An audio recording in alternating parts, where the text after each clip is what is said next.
Welcome to EconTalk, part of the Library of Economics and Liberty.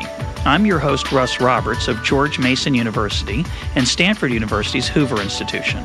Our website is econtalk.org, where you can subscribe, find other episodes, comment on this podcast, and find links and other information related to today's conversation. Our email address is mail@econtalk.org. We'd love to hear from you. My guest today is Stephen Lipstein, President and CEO of BJC Healthcare, a $3.1 billion hospital in St. Louis, Missouri. Steve, welcome to EconTalk. Thank you very much for having me. We've done a number of shows in the past on healthcare. I thought it'd be useful to talk to someone on the hospital side about hospitals' day-to-day operations and the policy environment they're in. I'd like to start with pricing. Anybody who's been in a hospital and gotten a bill or seen a bill always finds it a bit mysterious. So tell us a little about how prices get set and what leeway you have or don't have. Well, Russ, to start off with, I think most of our listeners would be interested to know where the money comes from in a healthcare system such as BJC. BJC has 13 hospitals. 2 of them are big teaching hospitals. 3 of them are small rural hospitals. Some are located in suburban neighborhoods. Some are located in the urban core.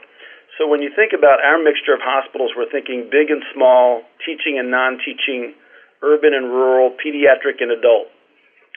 About 30% of the revenue that we take in as a health system comes from the federal government through Medicare. Medicare is the federal program that insures people over the age of 65 and certain categories of the disabled. About 13% of our revenue comes from Medicaid.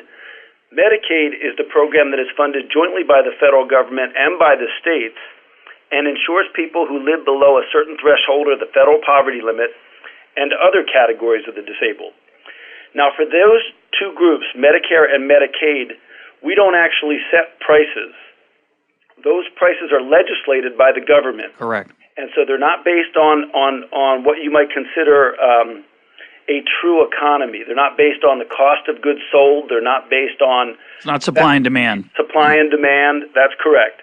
They're based on really availability of government funds for the services they want to provide to the beneficiaries they cover. So the other big payer in this mix are the commercial payers, or what some people would call the insurance companies, right, or managed care organizations. And they account for pretty much the balance of our patient service revenue. Now, in that situation, BJC, an organization of our size, has literally hundreds of managed care contracts that are different based on who the insurer is and who the employer is within that insurance group. And so what's happened over time, and this goes back many, many years, is that those insurers wanted to negotiate discounts with hospitals or with doctors. And so the larger the discount they negotiated, the higher the price grew. So a very simplistic example. If the original price was $100 and the insurer wanted a 2% prompt pay discount, then the effective revenue to the hospital was $98. Over time, insurers wanted to negotiate bigger and bigger discounts, and so it took a lot more of a price increase to generate that same $98. Yeah. So if the insurer wanted a 50% discount, you can see that the price would grow to $200. And so within the prices that we charge to commercial payers are these negotiated discounts, which actually gross up the price a good bit. But in addition, because our other prices are legislated for Medicare and for Medicaid, I'm sure you're familiar with the fact that because we have to cover our costs from some source, if we can't cover our costs from Medicare and from Medicaid, we shift that burden to the commercial payers as well. Sure. So what you end up with on the commercial side is very inflated prices to cover the underpayments from Medicare, the underpayments from Medicaid, as well as these deep discounts that have been negotiated by the large insurance companies. Well, what's the meaningfulness of a discount? You know, it's like... what's the meaningfulness of it when there's no difference between full price at 100 and half off at 200? That's exactly right. So what's going on there? So So what you're seeing is that hospitals, by and large, need to generate about a 3% operating margin, and when you take that together with their non-cash expenses like depreciation, you'll end up with about 9 to 10% of revenue that helps them to meet their capital expenditure obligations. So, for example, to replace the facilities, the property, the plant, and the equipment, the instrumentation of a hospital enterprise such as BJC takes about 9% of revenue. And so we generate about 6% of that off of our depreciation expense and about another 3% off of our operating margin. If our operating margin is negative for Medicare and Medicaid, we just shift that cost to the commercial payers. And then obviously we have to mark those prices up in order to offset the cost of the bigger and bigger discounts. But the pricing, you're completely right in your conclusion that the prices mean very little inside the industry anymore. Very few payers actually pay list price, if any, and the system doesn't make much sense, which is why at this particular point in time, the prospect of trying to reform this system makes a whole lot of sense to a lot of people. Well, I want to get to that later, but just to talk a little bit more about the nuts and bolts. I remember I was fortunate enough to have 2 kids delivered at BJC when I used to live in St. Louis. And it was a very pleasant experience, by the way, for me, obviously. Good. I think my wife even had a decent time, although she did the bulk of the work, as you know. Right.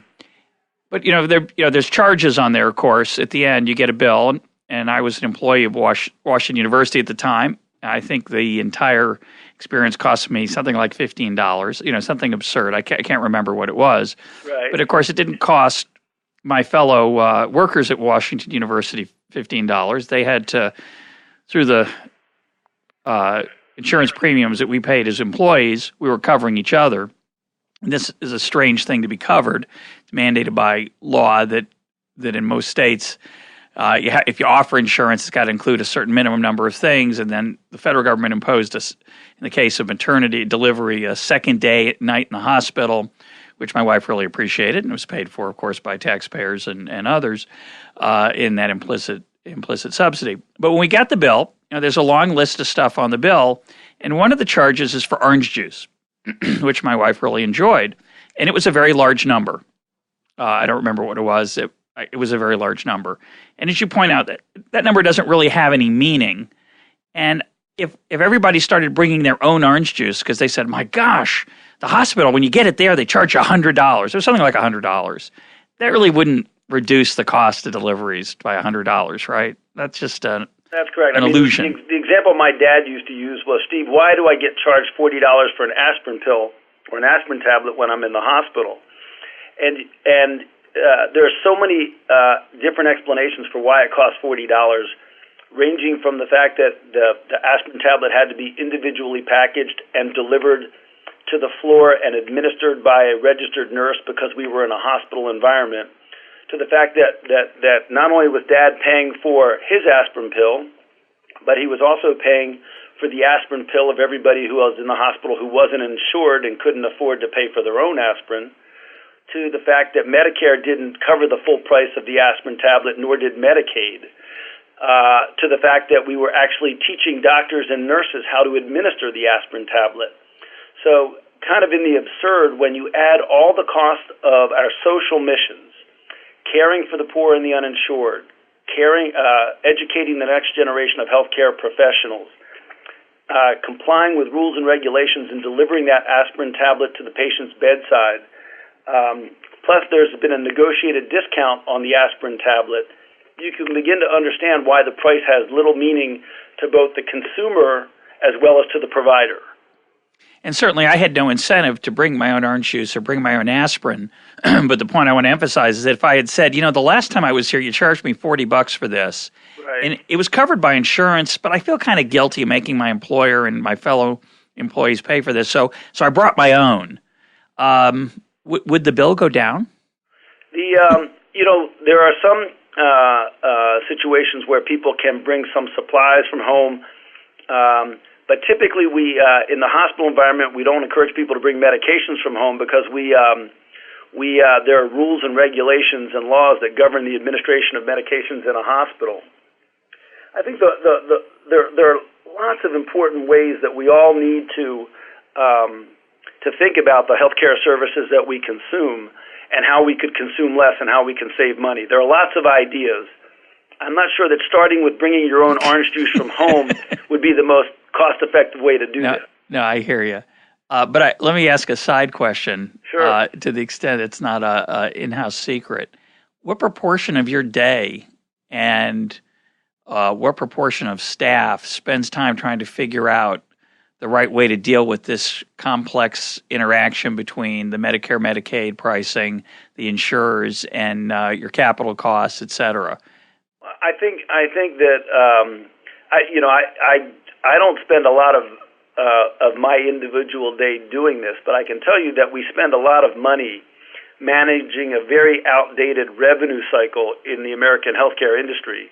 There are estimates that we as a nation spend $300 billion more than they would spend in other developed nations because we have this very fragmented system of paying for healthcare services.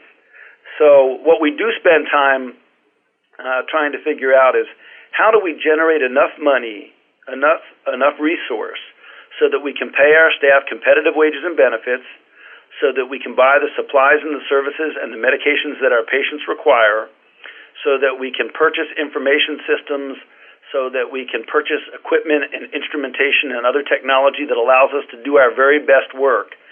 How can we do that within this Medicare system, which is national, the Medicaid system, which is specific to each of the 50 states, and then the managed care and commercial insurance system, which, as I've shared with you, will vary from provider to provider, from insurer to insurer, and from employer to employer. Well, let me follow up with another anecdote, which I think is pretty symptomatic of this nature of some of this complexity and this mess, and gets to, for me, it always has helped me understand and illustrate the problem, and I'd be curious to hear your solution. Another one of my experiences in the hospital at BJC was I had a sore throat that didn't go away. Now, a sore throat that doesn't go away can be nothing, and it can be something horrible. And my dad had a polyp in his throat right about the same age, so I was kind of nervous about it. It could be cancerous. So I went into the hospital, and the doctor took out this very sophisticated piece of technology. It's a little piece of wood that looks like a popsicle stick, and he put it on my tongue, and he looked down my throat. And he said, "I don't think it's anything." And he said, "But just to be sure, let's take a better look." And he took out this very cool thing, which was a little probe that he put down my throat, and my throat was then displayed on a really cool camera up on the corner of the office, and it allowed him to take a peek at what was really going on better than he could with the tongue depressant. And it wasn't anything. And so that was great. I got a good night's sleep, and I didn't worry about my throat. If I'd been paying for it, I might have gone for that fancy device. But since I wasn't paying for it out of my pocket, I said, he didn't even ask me if I wanted it, right? It's never an option in most of these situations. It may be a legal issue, but certainly most patients want it. But if I had said, we don't really have to use this expensive technology, I'll just, if it doesn't go away in a few days, I'll come back. But that's not what we do typically. Typically, we use the expensive technology. So two questions. One is, what incentives would you encourage to get people to sometimes take a chance and avoid those technologies? And a more basic question, in today's world, how does a hospital decide to acquire the latest cutting-edge technology? How much of it is, what drives it? Is it the legal environment you're in? Is it the insurer's willingness to pay for it? Is it negotiated? What determines the pace of technological innovation, which has been extraordinary, and I think it's one of the greatest things about our medical system, but it's very expensive. Well, let me take those two questions kind of one at a time. The first question was, what kind of financial incentives or economic cost sharing could we put into place so that you would have thought twice before you would have allowed that physician to put a scope down to examine your throat as opposed to just using a tongue depressor? and we are in the midst of that dilemma as a nation right now, because, as you well know, over the past several years, we have increased the deductibles on health insurance policies. We have increased patients' out-of-pocket cost sharing with higher co-payments or higher co-insurance levels, with the economic theory being that anything that is free will have higher demand than anything that costs money. You bet. And so the more that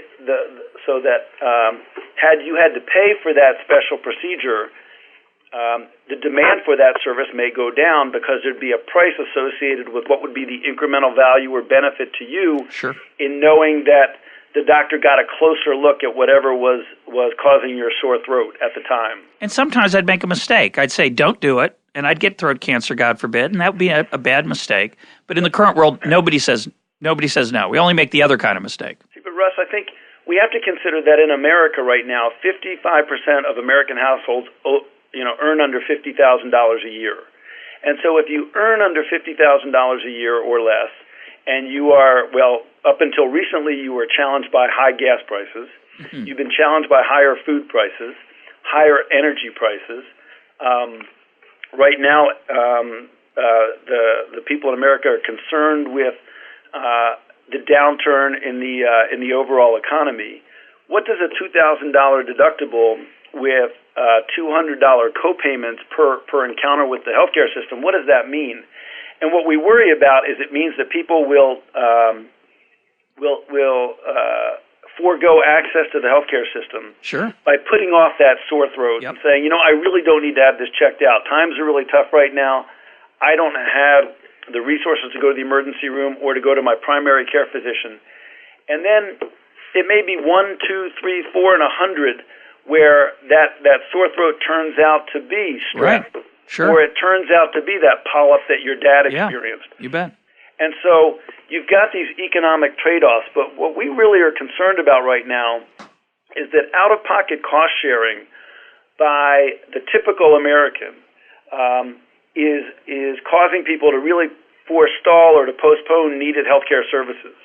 And so the longer you put these conditions off, the more we find that people end up in the hospital for avoidable medical conditions, or they experience complications that they wouldn't have experienced had they had access to early detection and treatment of their condition.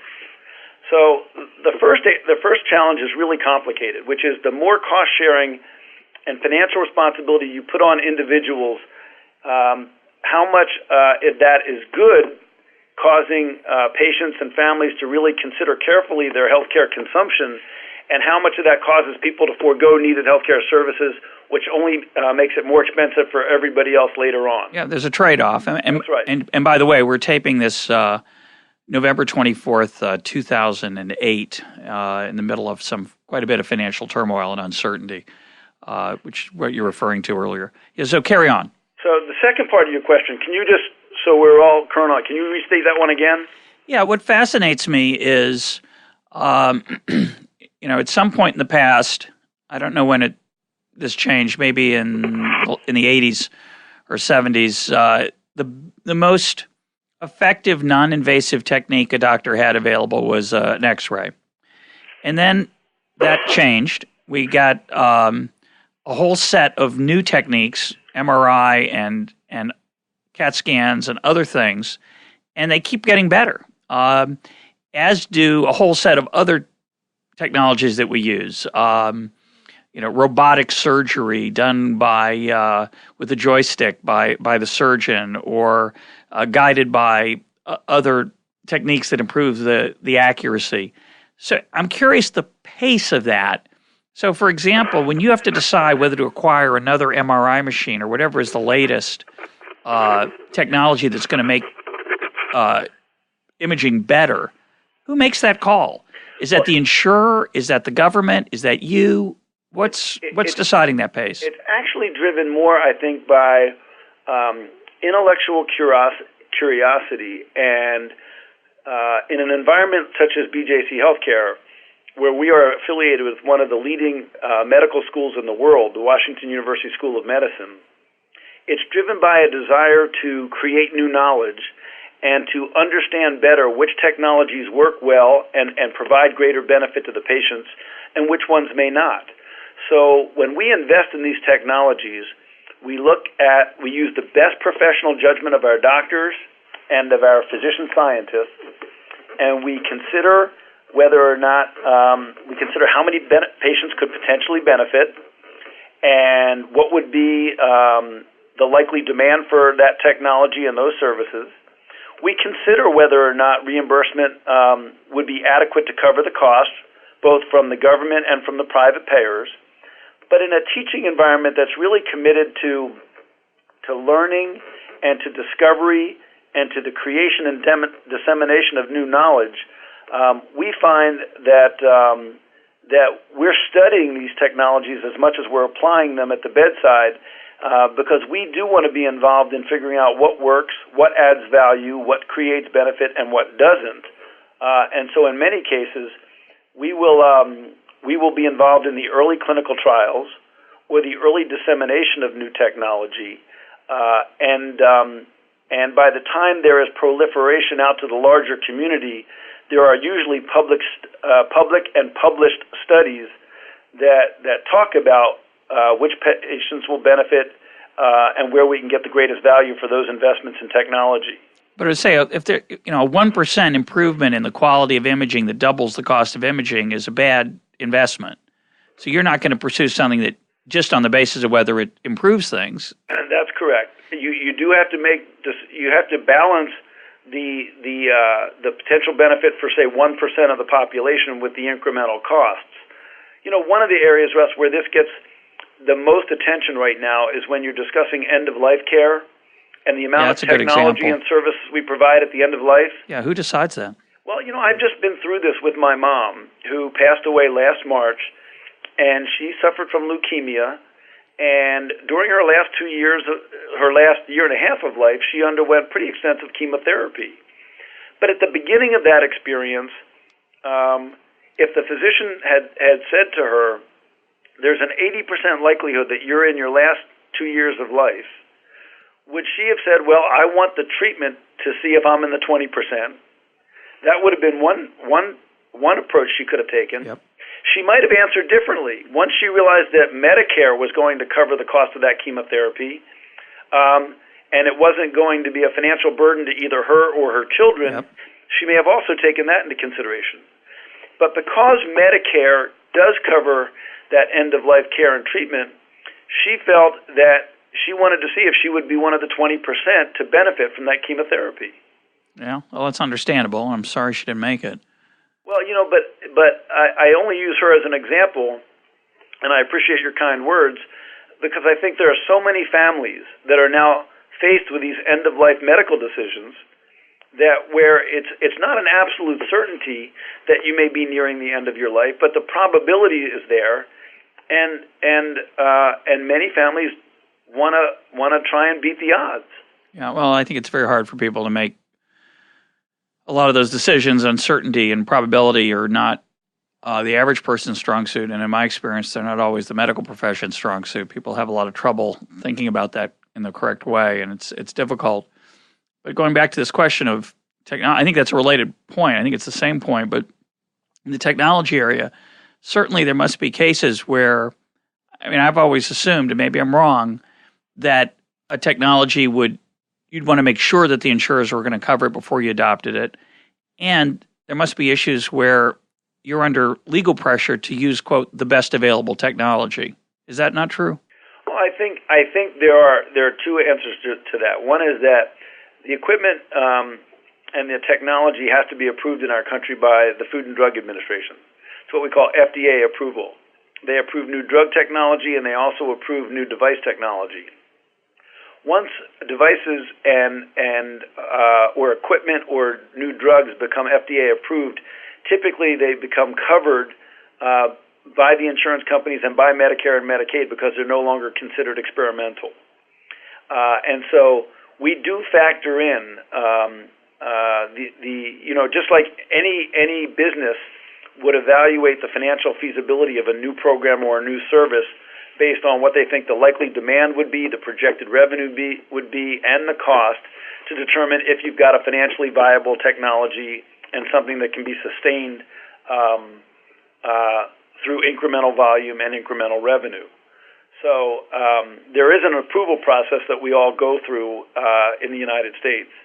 The other part of the technology question is just when do you introduce it and where do you introduce it? And what I think we find is that if anything, our challenge has been that we duplicate lots of equipment because we work in a competitive model of healthcare as opposed to a regulated model.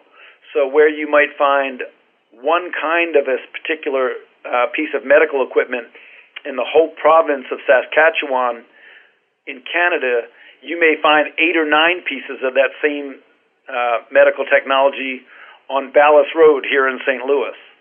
So, but that's what you get with a competitive model as opposed to a more regulated, tightly controlled model. Well, let me turn to that because that was my next question.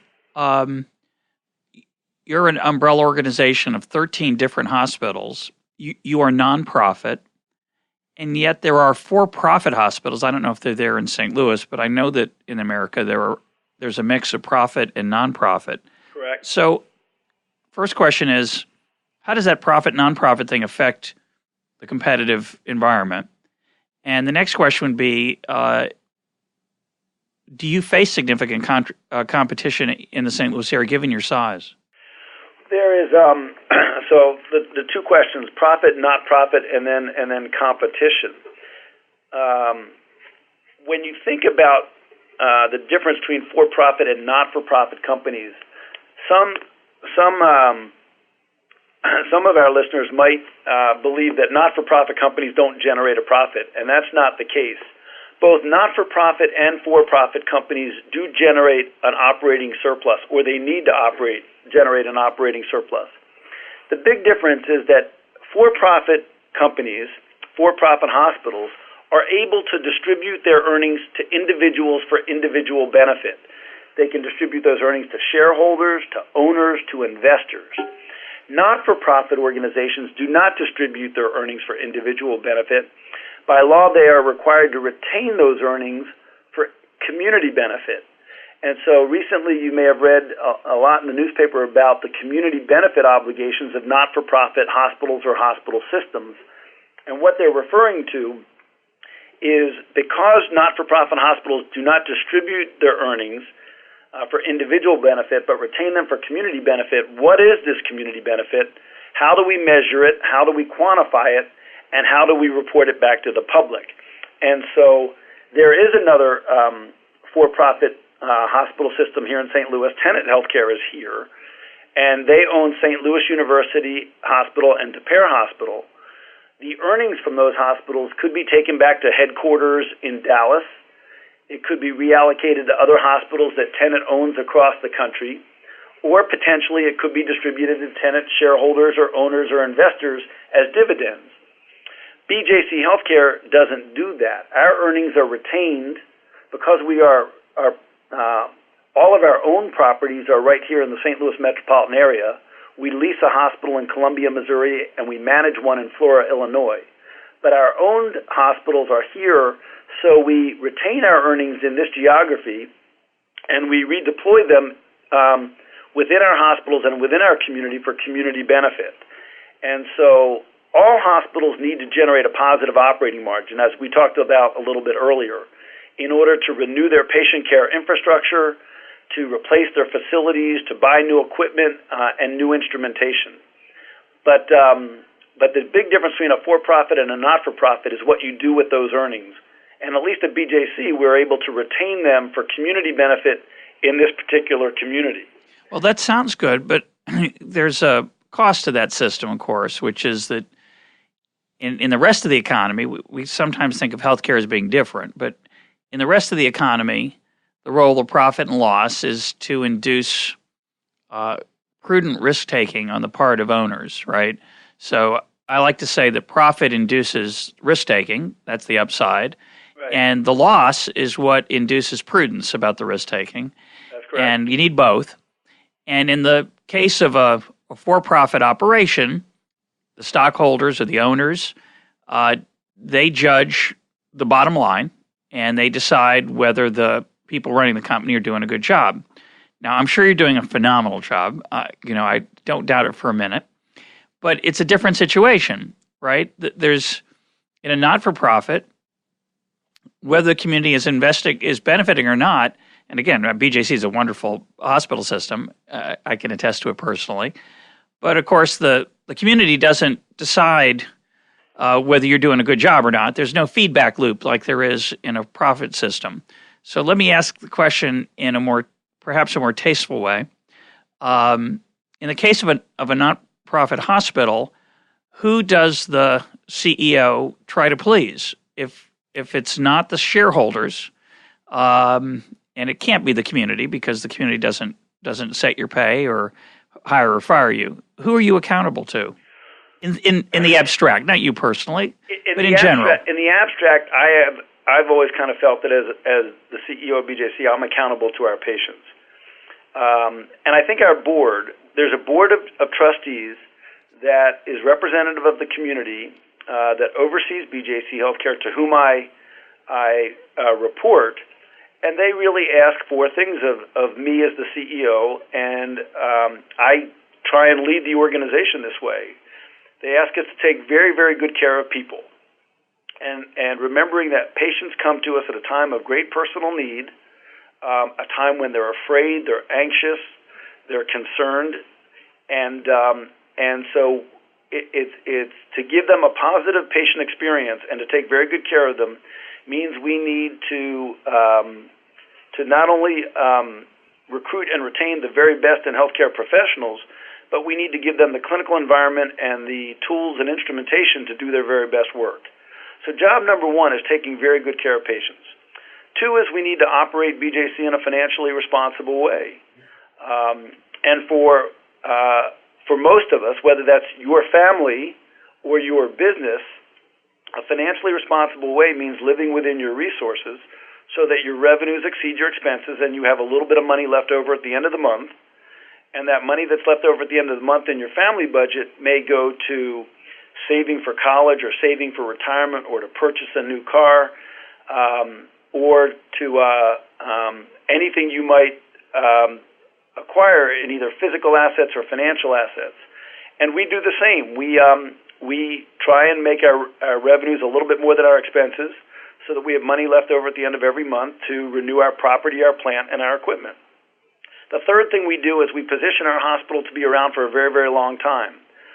It is true that we're different from a for-profit enterprise in that we are not thinking just about next quarter's earnings or next month's earnings or what the value of the stock will be, but rather we're trying to position our hospitals and our service organizations to be around for a very, very long time so that they truly are an asset to the community and provide the community with a sustainable advantage over time.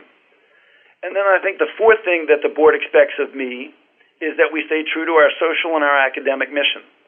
Our academic mission in that we are heavily committed to educating the next generation of healthcare professionals, advancing medical science and technology. Our social mission plays out in several respects. Not only is it the charity care and the unreimbursed care that we provide, but it's also our investments in public health, in community wellness, and in prevention and early detection of disease. So we call those our four key result areas: taking very good care of patients, operating in a financially responsible way, positioning the hospitals to be around for a long time, and staying true to our social and our academic mission. It's such a weird thing because those goals conflict with each other, as they do in any organization. Well, they don't conflict so much as they need to be balanced with one another. Right. Well, there's trade-offs is the sort of the economics perspective on it. And in a for-profit environment, and of course you're in a weird environment because of the incentives we talked about at the beginning of our conversation with pricing and the role, how little out of pocket, virtually none, there is in America today. So the incentives you face are quite unusual, and I would think it'd be strange, given there must be much political pressure from you within the organization and without, to try to meet balance those goals in a way that is that's effective.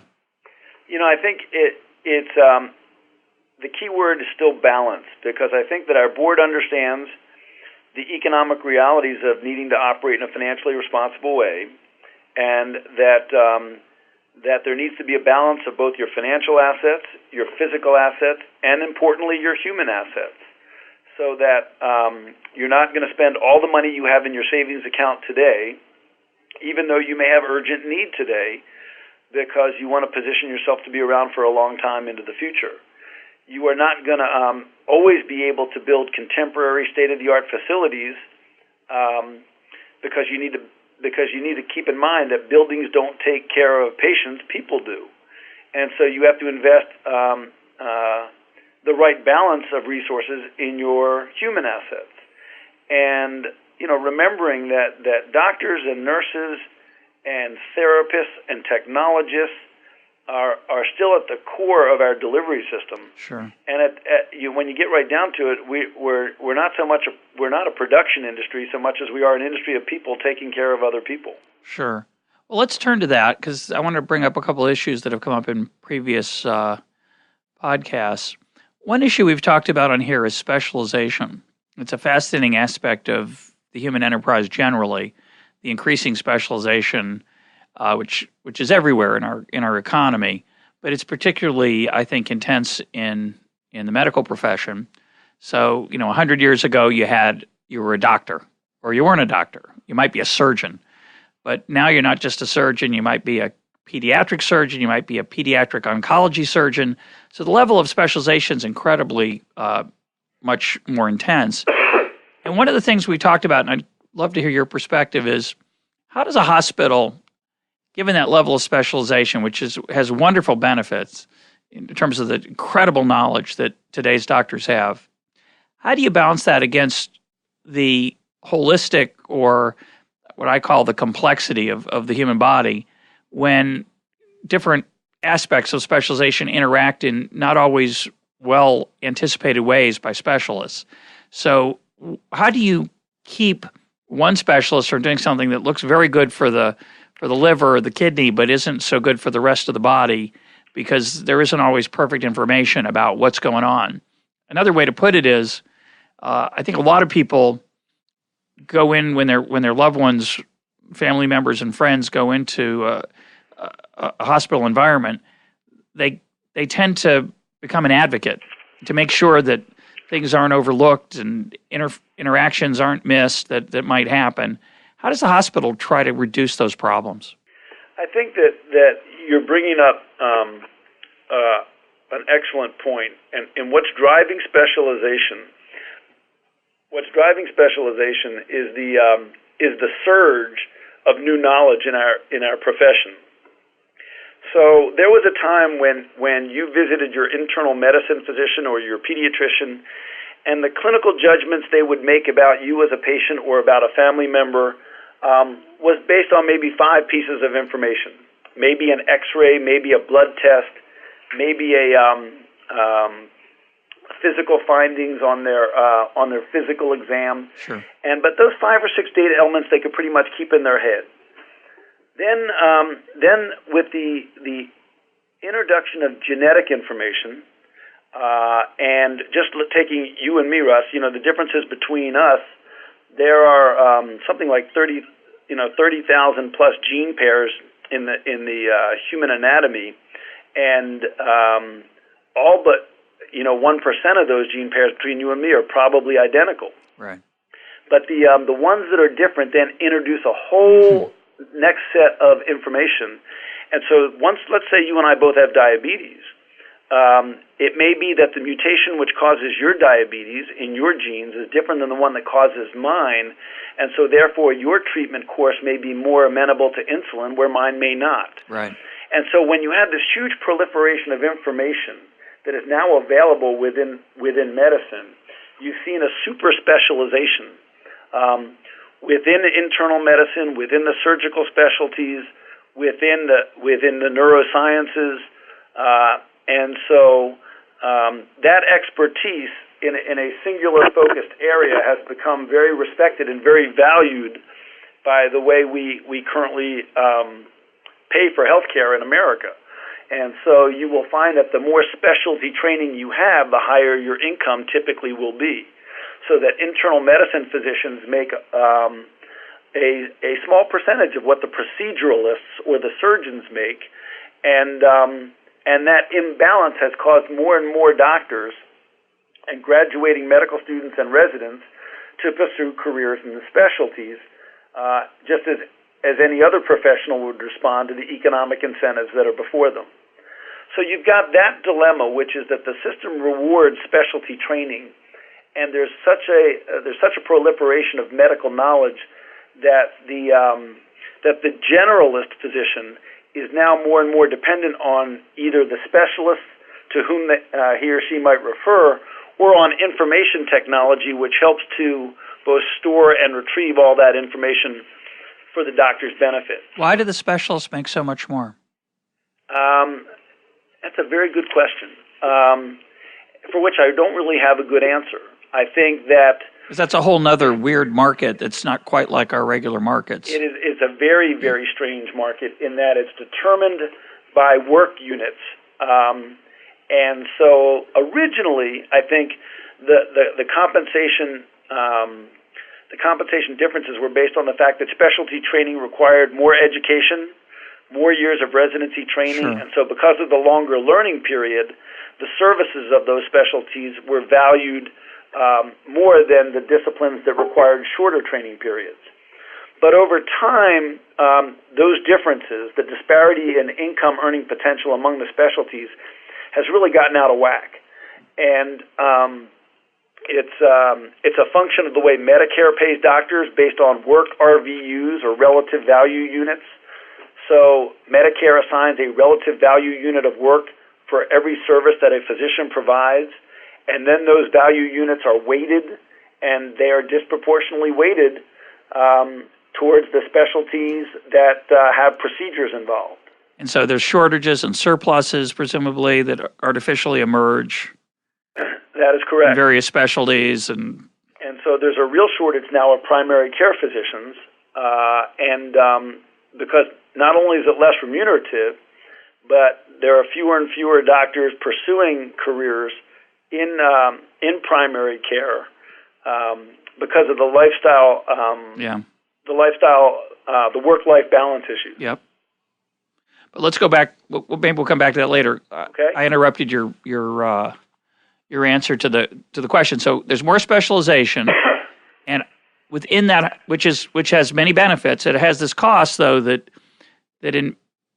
as you increase the number of doctors working on any one person, right, the ability of them to communicate that knowledge to each other is going to be harder. Right. You can use technology to try to reduce the missing information, but it's inevitably imperfect. It is imperfect. And so are hospitals doing anything to try to, I'm told there's things called hospitalists. I don't know what those are, really. Hospitalists are physicians who spend 100% of their time in the hospital. And so the advantage of having a hospitalist is he or she is a coordinating physician among of all the care you would receive while you're in the hospital. But the problem is that, as you know, episodes of care go beyond the hospital setting. And so a shortcoming of the hospitalist model is that there's a handoff involved between the primary care physician who practices out in the community and the hospitalist who practices in the acute care setting. And the more handoffs you have between doctors and professionals and specialists, the greater opportunity there is for failures of care coordination. Yep. And with a resulting decrease in the effectiveness of the overall care. Yeah. But I think you're bringing up a point that I want to comment on, which is that in our society we have become increasingly reliant upon physicians and hospitals to coordinate our medical care and to make sure that hospital A is talking to hospital B or physician A is talking to physician B. You know, I've lived in St. Louis now for 9 years, and I have visited with my primary care physician fewer than 9 times. And so can that person possibly be my real primary care provider, or is that person a a medical content expert on whom I would rely for advice and counsel, but I need to take a more active role in coordinating my own care. I'm a strong believer that whether you're in the hospital or you're at home, you really need to involve family members in coordinating your care, understanding the medicines that you're on, having a knowledge of the physicians that you see, and who talks to each other. Hospitals can aid this effort through lots of communication strategies and through the use of electronic health records, and by sharing information in a very transparent and open way. But there's a real important role for family members to play in helping to coordinate the care and participate in the care of their loved ones. You make an excellent point. I think to a large extent we come to over-depend on our medical practitioners as superheroes, and many of them are. I mean, they do extraordinary things, and so we put our life in their hands often anyway. So we figure, well, they're going to take care of it, and you're inevitably the fact that they can't is part of the human enterprise and unavoidable. They can't do everything. That's right. And I think, I'll go back to, my mom as an example. She was leaving a chemotherapy treatment one day, walking to her car, or being wheeled to her car. She fell getting in and broke her leg and ended up in the emergency room. Well, then somebody would need to coordinate the care between her internist, the oncologist, the emergency room physician, and the orthopedic surgeon. And perhaps because I've worked in hospitals now for 25 years, I just knew there would never be anybody who was going to care as much about my mom as I was going to care about my mom. No doubt about it. And so, there just is a role for family members to play, and the more involved the family member can be in the care of their loved one when they're in the hospital and out of the hospital, the better the overall coordination of care will be. I want to turn to a related issue, which is the role of data and in making decisions in the hospital. I want to mention a couple of issues that have come up in past podcasts and get your reaction. One example that came up in a podcast with David Leonhardt of the New York Times was this issue of door-to-balloon time. So a person comes in with chest pains or heart attack issues, and you want to get a balloon angioplasty in them. And some hospitals take a very long time to have that happen, and some do it more quickly. And discovery was made that when you actually just measured it, you realize sometimes that you weren't doing the best job. So measuring is, in general, a good thing. On the other hand, you have an issue. I can't remember whether this was in a podcast or just someone who's been keeping me up to date on this, but people come in with congestion, and I feel bad for you today. You got a cough. Right. It's probably just a cough. We hope so, but it could be pneumonia. It could be, but I haven't gone to visit a doctor yet. So, but when you go to that doctor, if you're like my wife who went a couple years back, the doctor puts a stethoscope on her and says, I think you're fine. Go home. But it turned out it was pneumonia. So some hospitals they want to measure the proportion of their congestion patients who get an X-ray so they can avoid missing a pneumonia diagnosis. But of course, that's really expensive. Another example would be hand washing. Supposedly, hand washing is a really good idea, and doctors don't wash their hands enough. So studies have found, again, using data, that doctors, the more they wash their hands, the better results are. How do you use data in your hospital? How do you make sure you're not overusing it? And how do you monitor compliance when you're doing something based on data and it goes against, say, a doctor's rule of thumb? I know a lot of doctors personally, just friends of mine, who make fun of that hand washing thing. Yeah, that's silly. You don't need to wash your hands so much. Or, yeah, it's probably a good idea, but I don't do it. I don't know. I'm not in the habit. So how do you change those habits when they're good ideas and when not to? We do.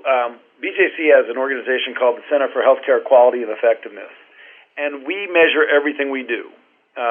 We measure our processes of care. We measure all the processes you talked about earlier, door-to-balloon time. We measure the frequency of hand washing, because hand washing is correlated with rates of infection. We measure the rates at which we administer antibiotics. We measure the timeliness with which we provide a variety of services, because in some instances, the timeliness and the accuracy and the completeness of a specific process is directly correlated with outcome. And so BJC made these investments over the last 4 years, but we have 68 black belts on our staff. These are people who are black belt trained in techniques of Lean and Six Sigma. Lean, you may be familiar with, are the techniques that are used in industry to eliminate waste. Six Sigma are the techniques used in industry to eliminate variability. And we find that if we can eliminate waste or unnecessary steps in a medical care process, if we can eliminate variability from hospital to hospital, from doctor to doctor, from patient to patient, and provide a more consistent experience, then we can automate steps in that process and make sure we get it right for every patient every time. So I think we have become increasingly reliant on data in our clinical environments. Measuring is a good thing. It leads to continuous improvement, and we continuously benchmark ourselves against best demonstrated practice, so that while we may not always be there, we aspire to get it right for every patient every time. Have you seen improvement in those 4 years? Yes, dramatic improvement. Can you give an example? Well, part of the most dramatic example is the frequency with which we get it right all the time. So right now, about 50% of our measured indicators are in the top 10% nationally. They may have been in the upper quartile before, but now they're in the top 10%. When we look at the rate at which we administer thrombolytics for people who come to our emergency rooms with a heart attack, if we used to be able to get those medicines administered in 30 minutes, now we're getting them in a shorter time frame. And so, again, when you focus on dimensions of process excellence, whether that be timeliness, accuracy, or completeness, when you can improve in those three dimensions, we see better outcomes for our patients. And do you have people studying the relationship between those procedures and the timeliness and the variability and their effect on outcomes? Yes. I mean, obviously, if it's doesn't matter whether you do. But most of the indicators we use are national indicators. We're kind of, we do some of this research locally, but there's a lot of best demonstrated practice out there, what we call evidence-based medicine, where we use what we already know and make sure that we're doing it consistently. And how do you deal with, am I right that some doctors are a little bit uncomfortable with that? Because, quote, I've always done it this way. I think that... cultural issues along those lines? I think you would find there are over 2,000 physicians that work at BJC hospitals, including over 1,000 academic physicians and many physicians who are in private practice. And they were all trained at different times in history. So some are much more facile with using electronic technology than others.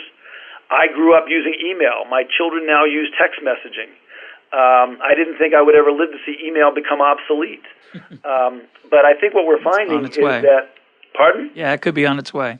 But I think our more senior physicians have accumulated a career's worth of experience and knowledge that is extremely valuable. So I think we find that we learn from them, and they also learn from the evidence as we've accumulated over time. And so what we try and create is an environment in which learning and innovation feed off of each other to continually improve patient care. What kind of regulations keep you from sometimes making those improvements? Do you find that frustrating? Are there such regulations, and are they frustrating? I don't think any regulations keep us from making those improvements. Some may slow down the process a little bit. One of the really important regulations that we work under now is called the Health Insurance Privacy and Portability Act, called HIPAA. Yep. And sign those forms. And so, in protecting patient confidentiality, we sometimes don't share information among clinicians that perhaps we should.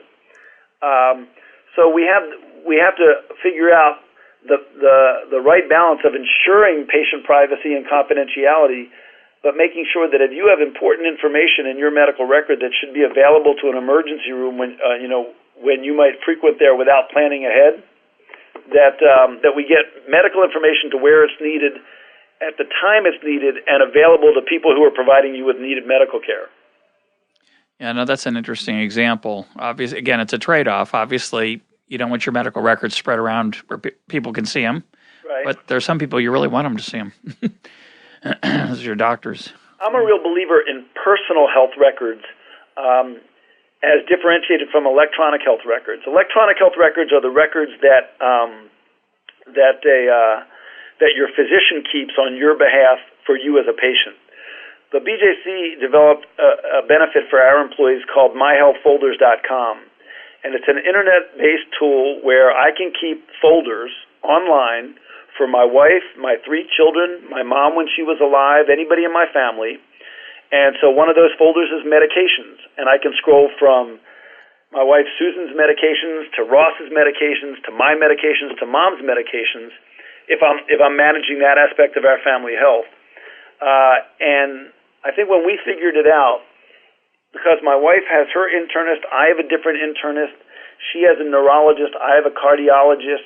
She has an obstetrician, gynecologist. Our kids have different pediatricians. We would be on 15 different electronic health record platforms where by taking responsibility for managing some of our own medical information, we have it in one place at www.myhealthfolders.com, and with just a PIN and a password, I can get access to that information from any emergency room anywhere in the world. Again, that's very cool. But again, the trade-off would be there's a very big security issue there, right? Well, there isn't for this particular product because it's on a secure server, and the only person that can get access to it is me. In theory. As an employer, I don't have access to that information because we keep it secure, and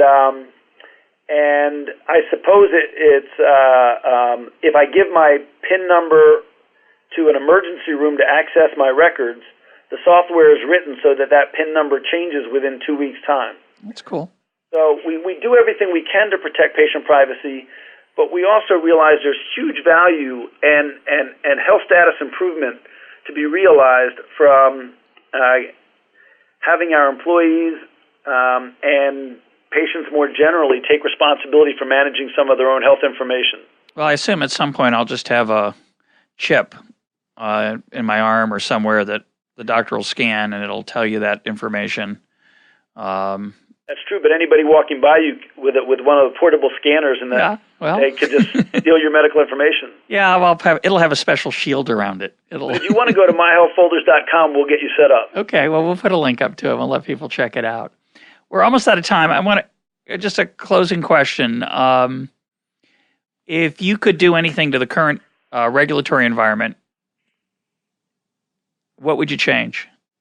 What would you make? What do you think is the biggest single improvement we can make in medical care if we're making a single change? I'll tell you, it's a great question, Russ, because Max Baucus, who is the chairman of the Senate Finance Committee, just came out with an 89-page white paper on pretty much everything that's wrong with the American healthcare system. I'm sure he wrote every word of it. And what troubles me about the report isn't that I would make any argument with what he's written, only with the sheer volume and complexity of the issues that are before us. And so if I could make any change, it would be to recognize that when our founding fathers created our 3 branches of government, the executive, legislative, and judicial, they didn't create those branches of government to design and implement the American healthcare system. And so one of the models that I have become really interested in is the Federal Reserve model of creating a health board or a health policy board for the United States that is legally chartered by Congress. And being legally chartered by Congress, they would set up guiding principles just like they did for the Federal Reserve. The guiding principles they gave to the Federal Reserve were to keep inflation low and keep unemployment low. And the guides we would give to a United States Health Board would be to guarantee access to health insurance, whether you're rich or poor, employed or not, or whether or not you have a pre-existing condition, that we make that access affordable in terms of both your insurance premium and your out-of-pocket cost sharing, which we talked about earlier is important, and that we give you choice of doctors, choice of hospitals, and choice of insurance products. So you get guaranteed affordable choice would be the guiding principles, and then you would set up a United States Health Board, and you would delegate to that board all responsibility for regulating and supervising health insurance in America. And just by setting up the board as the one first step that we would take, you can then begin to tackle real problems like the ones you and I have talked about, like the administrative cost burden in the current American healthcare system and how pricing doesn't make sense anymore. But you wouldn't have to set pricing nationally. You could just create the units of service on which we would base prices, whether that be diagnostic-related groups or relative value units. But there'd be more consistency and less fragmentation. And so I think that would be my first regulation, would be to take the long-term planning horizon, to set up a long-term planning horizon for the American healthcare system, which cannot be every other year election cycles that we have for the United States Congress. 2 years between election cycles, even 4 years for one president or 8 years for a two-term president, doesn't give the American healthcare system a long enough planning horizon, which is the foundation that we need in order to fix some of the problems you and I have discussed today. Now, there's no doubt that the politicization of healthcare is a major impediment to better outcomes. I am drawn to the quote from Hayek's book, The Fatal Conceit. The curious task of economics is to demonstrate to men how little they really know about what they imagine they can design. And we, I think, suffer from a surfeit of design in the current system. Whether your structural change would be an improvement or not, it's hard to say. I think it might be a step in the right direction. Step in an improved direction. I don't know if it's a step in the right direction. Well, as an economist, you know that the 7 people who are appointed to the Board of Governors of the Federal Reserve they're appointed by the President and confirmed by the Senate for terms of 14 years, which is longer than the term of a congressman or a senator or even a president.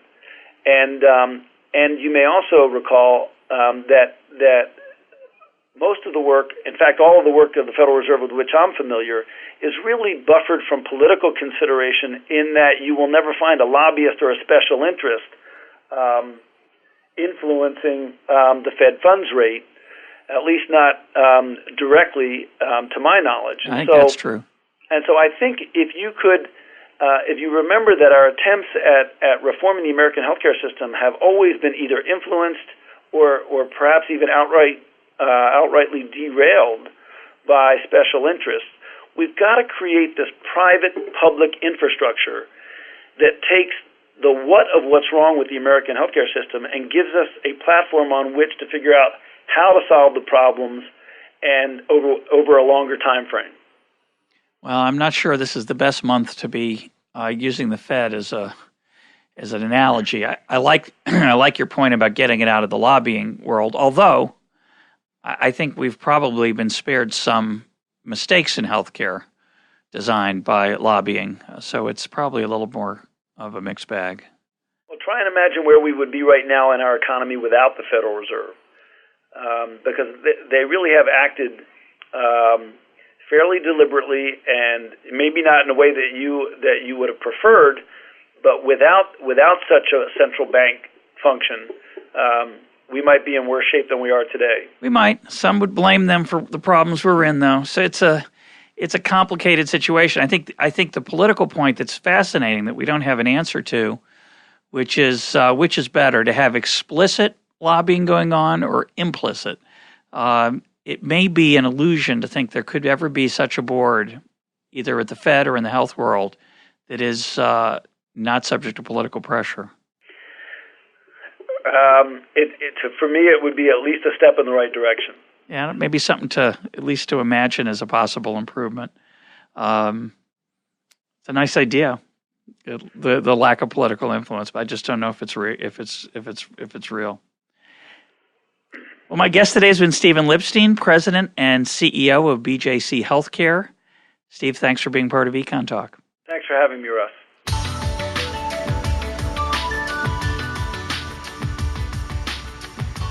This is EconTalk, part of the Library of Economics and Liberty. For more EconTalk, go to econtalk.org, where you can also comment on today's podcast and find links and readings related to today's conversation. The sound engineer for EconTalk is Rich Goyette. I'm your host, Russ Roberts. Thanks for listening. Talk to you on Monday.